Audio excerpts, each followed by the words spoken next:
Utilizamos o processo de fundição para fazer as ligas metálicas e para reaproveitar rebarbas e limalhas. Nesse processo, os metais são submetidos a altas temperaturas. Uma vez em estado líquido, são derramados em moldes específicos e solidificados para formar lingotes ou barras. Para realizar o processo, é necessário separar o material. Maçarico. É indicado o uso de maçaricos de oxigênio e gás, ou ar comprimido e gás. Em pequenas quantidades de metais, é possível utilizar o maçarico de bancada.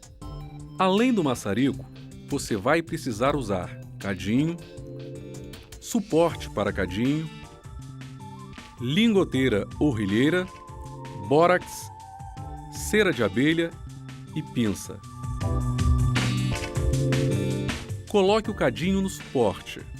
É importante que o cadinho, à primeira vez, seja preparado com bórax, criando assim um fundo parecido com cerâmica. Pese os metais de acordo com a liga a ser feita. Aqueça o cadinho por inteiro e coloque os metais a serem fundidos com um pouco de bórax.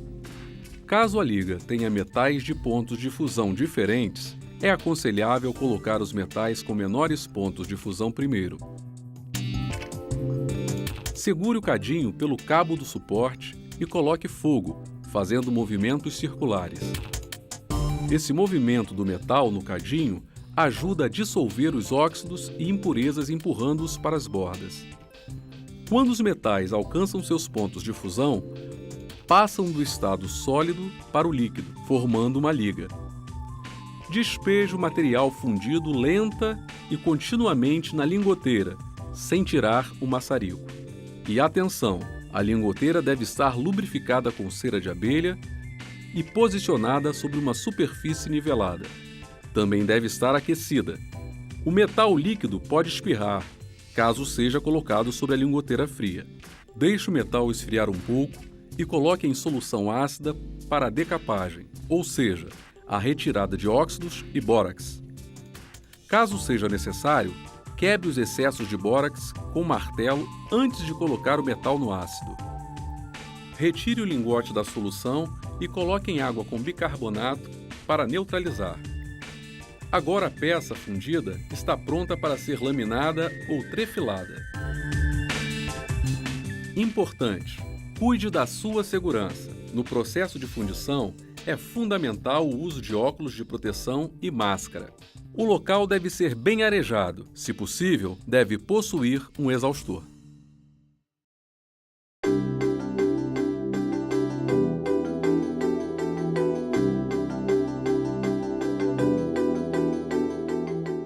Como transformar uma barra ou um lingote em chapas, fitas ou fios?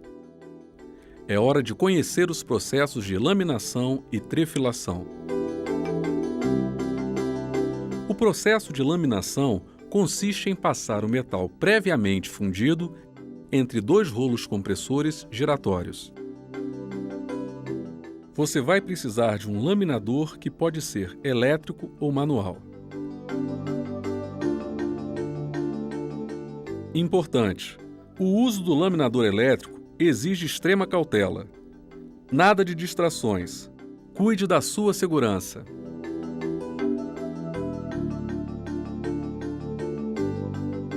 É importante que o metal esteja recozido, pois aquecido ele se torna mais maleável e corre menos riscos de fraturas. Regule os rolos do laminador antes de começar a passar o metal. Cuidado para não fechar demais. O metal deve passar gradativamente até a espessura desejada. Assim, cada vez que o lingote passar, ajuste a distância entre os rolos, fechando meia volta. Você vai notar que, aos poucos, o metal vai perdendo a maleabilidade. Sempre que ele endurecer, é necessário realizar novamente o processo de recozimento. Em caso de laminação de fios quadrados e meia cana, observe a graduação decrescente dos tamanhos. É necessário passar o lingote por cada sulco, ajustando os rolos a cada passada. Comece pelo maior.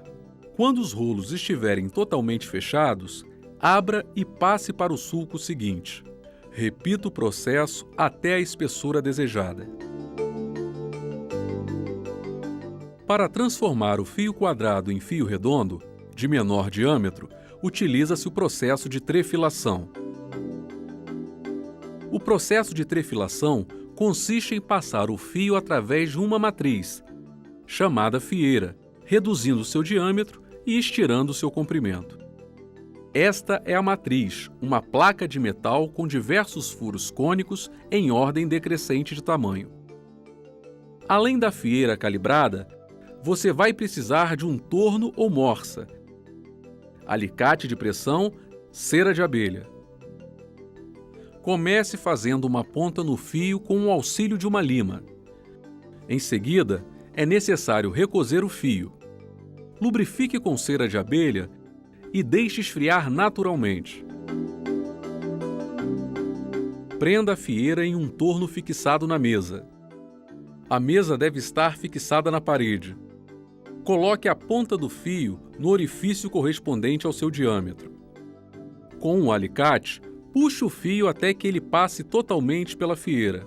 Repita a operação, passando o fio pelos furos em ordem decrescente, sem pular nenhum deles até o diâmetro desejado. O metal vai perdendo a maleabilidade, portanto, não se esqueça de recozer o fio sempre que necessário.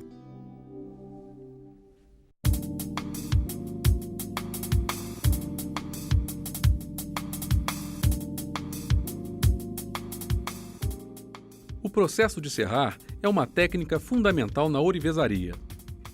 Apesar de simples, requer prática e muita perícia.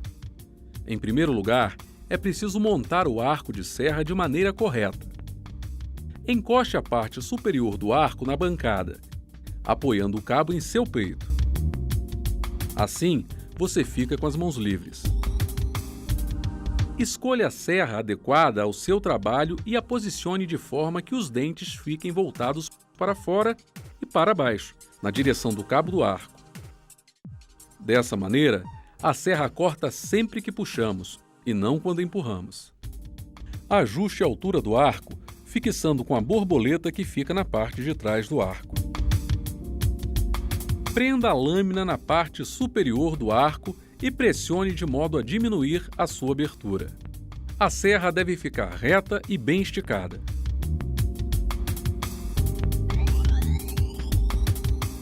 Uma maneira de descobrir se a tensão está adequada é dedilhá-la levemente. Assegure-se de que um som de vibração é emitido, como a de uma corda de um violão. A ferramenta está pronta para o uso. O ângulo de corte deve ser sempre perpendicular ao metal. Apoie o metal em uma estilheira, segure muito bem para que ele não saia do lugar. Comece a serrar fazendo uma pequena pressão para criar um sulco. Depois, deslize suavemente o arco fazendo movimentos em elipse. Nunca faça força para serrar o metal.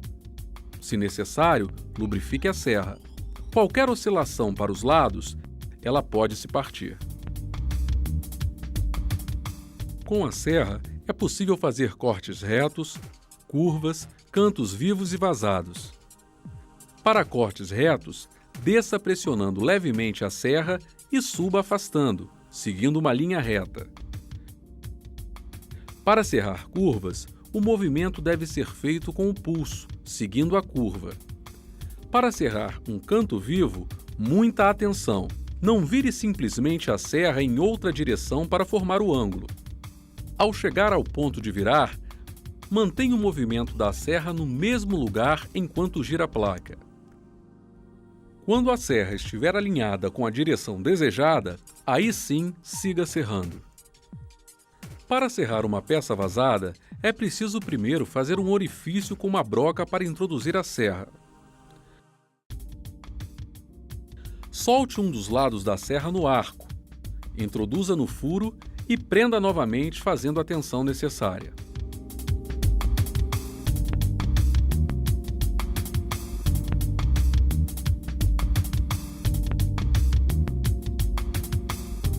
Não se esqueça de guardar as sobras resultantes dos cortes. Lembre-se, O material pode ser reaproveitado. Não desperdice.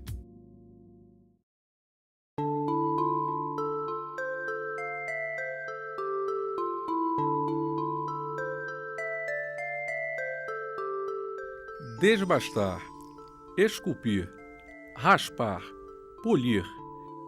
Para todas essas ações, o ourives tem à disposição uma ferramenta fundamental: a lima. Existem vários tipos de limas. Escolha o formato adequado de acordo com o tipo de superfície a ser trabalhada e o grau de desgaste desejado. Para limar superfícies curvas, usamos as limas com perfil meia-cana ou amêndoa.